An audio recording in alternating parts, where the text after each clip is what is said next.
ज़माने में फैली कुफ्र, शिर्क और जुल्म व ज़्यादती की बदबू को ईमान और इस्लाम और अमन और सलामती से तब्दील करना शुरू कर दिया, और उस गुल की खुशबू सदियां गुजरने से कम नहीं बल्कि तेज से तेज तर होती चली जा रही है, क़यामत तक होती रहेगी।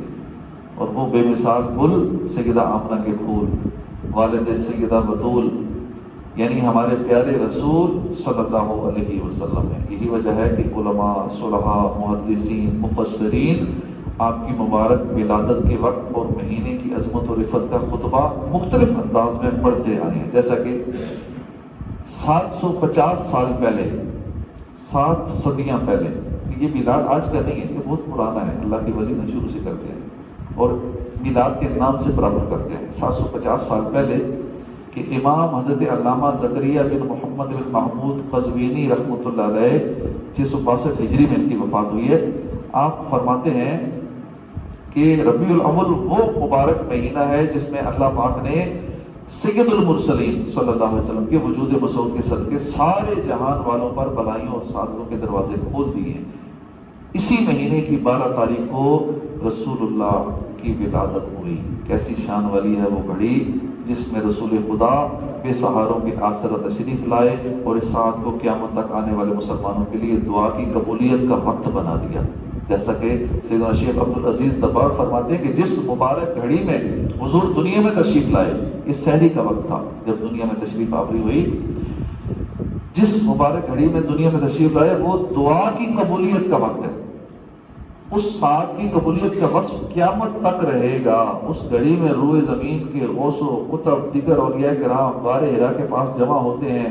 जिसकी दुआ उन औलिया किराम की दुआ के मुवाफिक हो जाए, अल्लाह पाक उसकी दुआ कबूल फरमाता है और उसकी ज़रूरत पूरी करता है।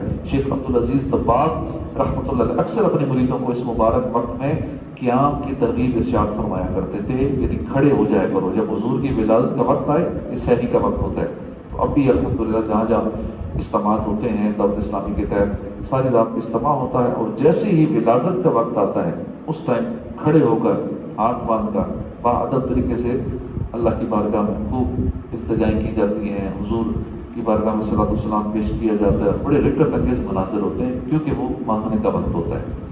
जो मांगना है मांगो, जो लेना है सो ले लो, दुनिया के ताजदारों सरकार आ गए।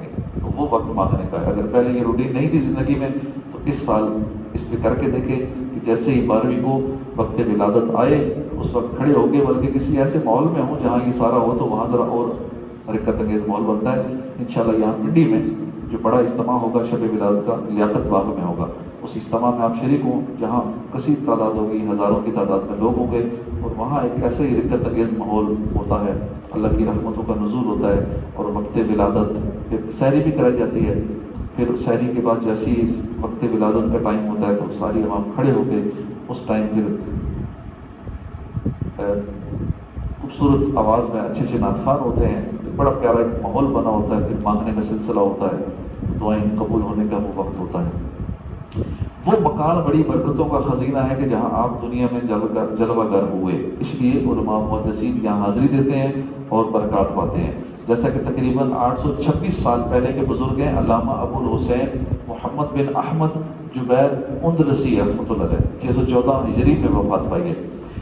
उस मकान अक़दस का जिक्र करते हुए लिखते हैं कि वो मुक़द्दस जगह जहाँ एक ऐसी सात वाली बाबरकत घड़ी में नबी पाक की विलादत हुई जिन्हें अल्लाह करीम ने तमाम जहानों के लिए रहमत बना दिया, उस बाबरकत जगह पर चांदी चढ़ाई गई। ये जगह यूं लगती है जैसे पानी का छोटा सा हौज हो जिसकी सतह चांदी की हो। उस मिट्टी की क्या बात है जिसे अल्लाह पाक ने सबसे पाकीज़ा जिस्म वाले खैरुल अनाम की जाए विलादत होने का शर्फ बख्शा। ये मुबारक मकान रबीउल अव्वल में पीर के दिन खोला जाता है, क्योंकि रबीउल अव्वल हुजूर की विलादत का महीना और पीर विलादत का दिन है।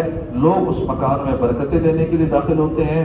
मक्का मुकर्रमा में ये दिन हमेशा से यौम मशहूद है, यानी उस दिन लोग जमा होते हैं, इसलिए उसको यौम मशहूद कहा जाता है।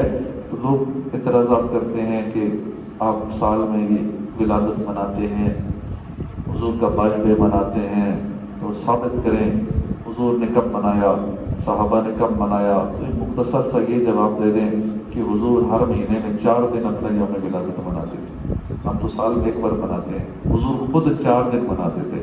روزہ جب رکھتے تھے عید کا، کسی نے صحابہ نے پوچھ لیا کہ رسول اللہ روزہ کیوں رکھتے ہیں؟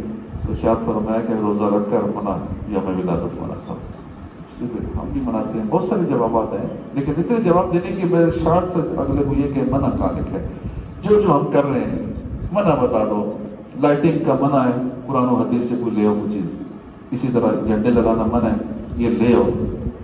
یہ جو ہم محفل کرتے ہیں، پہلے تلاوت کرتے ہیں، پھر نعت پڑھتے ہیں، پھر حضور کا ذکر ہوتا ہے، مختلف انداز میں معجزات بیان ہوتے ہیں، حضور کا حسن بیان ہوتا ہے، مختلف چیزیں بیان ہوتی ہیں، کہاں منع ہے یہ چیز کہ یہ نہیں کرنی، یا گناہ ہے اس طرح کرنا، یا منع ہے اس طرح کرنا۔ کھانا دیتے ہیں، اس میں لنگر دیتے ہیں میلاد میں، یہ کھانا دینا کہاں منع ہے؟ ہاں فضائل تو ہیں ان ساری چیزوں کے، منع والے کوئی کہیں سے نہیں لا سکے گا۔ جب منع نہیں ہے تو شریعت کا کل یہی ہے، جو چیز منع نہیں ہے وہ جائز ہے۔ شریعت کا بیسک اصول یہ قاعدہ یاد رکھ لیں، تو زیادہ لمبے چوڑے جواب دینے کی ضرورت نہیں ہے۔ آپ ایک جواب دیں گے، اگلا ایک اور سوال نکال لائے گا، اس کا جواب دیں گے وہ ادھر سے کوئی اور سوال پکڑ لے گا۔ تو یوں شیطان کا تو پھر کام یہی ہے، اس طرح کے معاملات کرنا، ذہن خراب کرنا۔ تو شارٹ یہی جواب ہے کہ بھائی پہلے آپ ثبوت دے دو، جو اعتراض کرنے والا ہے وہ ثبوت دے دے، باقی اس کے بعد پھر ہم بھی دے دیں گے۔